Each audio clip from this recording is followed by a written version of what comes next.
देखो, हमने जब ये प्रोजेक्ट चालू हुआ था तभी हमको बहुत ऐसा लग रहा था कि ये बहुत अच्छा प्रोजेक्ट बनेगा, और हिसाब से हमने यहाँ पे बुक करवाया था।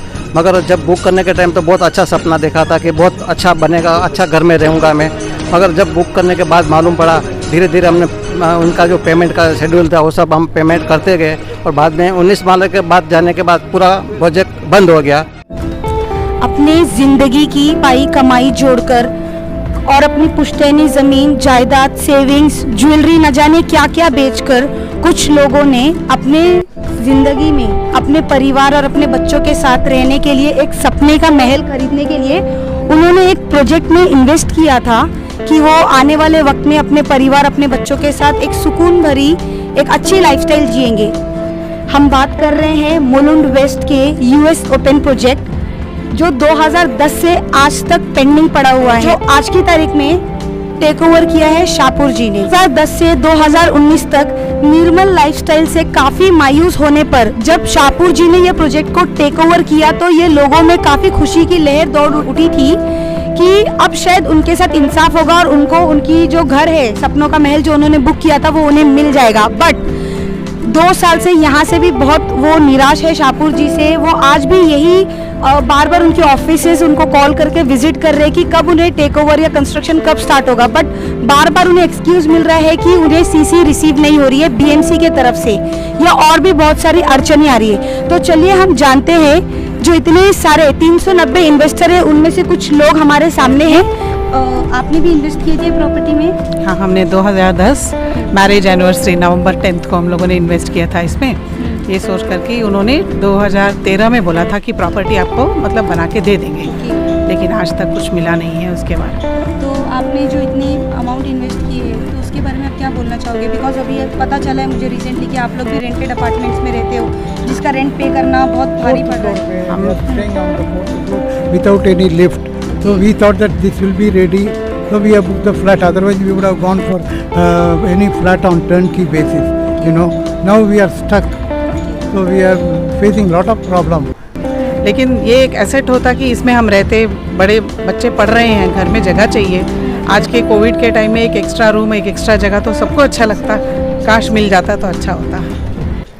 तो आप देख रहे हैं निराशा लोगों के फेस पे और उनकी बातों से दिखाई दे रही है कि वो लोग हेल्पलेस फील कर रहे हैं कि हम जाए और किसके पास जाकर अपनी गुहार लगाए, जो पिछले 11 साल से हमारे प्रोजेक्ट के ऊपर कोई नजर भी नहीं डाल रहे, ना कोई कंस्ट्रक्शन कंप्लीट हो रहा है। I will be alive to see this project go on stream.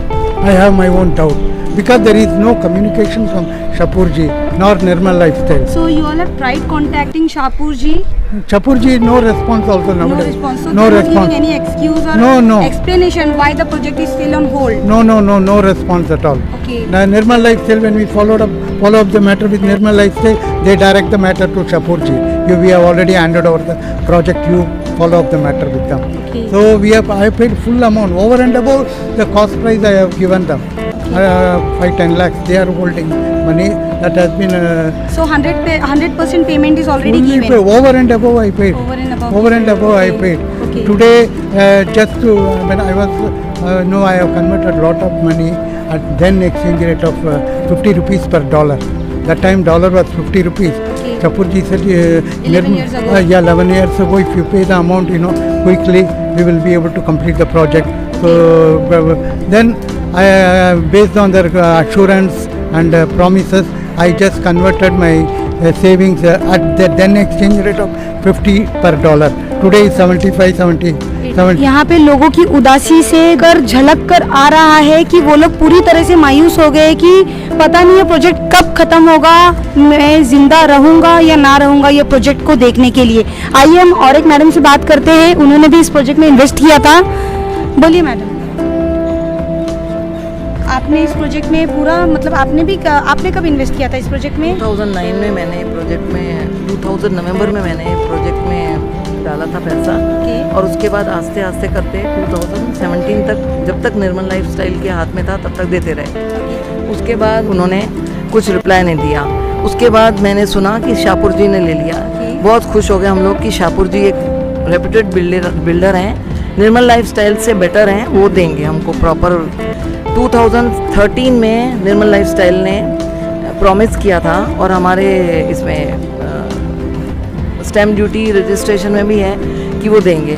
उसके बाद वो नहीं दे रहे थे, नहीं हो रहा था उनसे। तो शाहपुर जी आए तो हमको इतना लगा कि अब ये दे देंगे, लेकिन शाहपुर जी भी चुप करके बैठ गए। हमने सारा पैसा उसमें डाल दिया अपना, लेकिन सब हर एक 100% खून और पसीने की कमाई देते हैं। लेकिन मैं तो इसी कॉम्प्लेक्स में रहती हूँ, मैं जब भी यहाँ वॉक करने आती हूँ तो मेरे आंसू टपकते हैं इस बिल्डिंग को देख के कि हमारे बच्चों को हम क्या देंगे।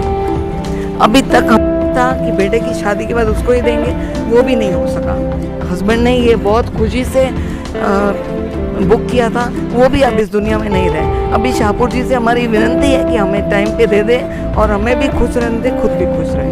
ठाकुर जी इस मामले में आगे आए और अपनी जो एक्सप्लेनेशन है प्रोजेक्ट रुकने की जो मेन वजह है, बिकॉज लोगों ने आपसे काफ़ी उम्मीदें, अपना जो कंसेंट दिया था उन्होंने 2019 में काफ़ी आशा और काफ़ी उम्मीद के साथ में दिए थे इन करो, बिकॉज इन लोगों का बोलना है कि हम जब जवान थे, हमारी जवानी में हमने ये प्रोजेक्ट में इन्वेस्ट किया था कि हम अपने बच्चों को आने वाले वक्त में विरासत के तौर पे अपनी प्रॉपर्टी देंगे या उनके साथ एक अच्छी ज़िंदगी गुजारेंगे अपनी ज़िंदगी के आखिरी कुछ पल में। बट अब लग रहा है कि लोग अपनी उम्मीद खोते जा रहे हैं, उनके आंसू ये सारी बातों की गवाही दे रहे हैं।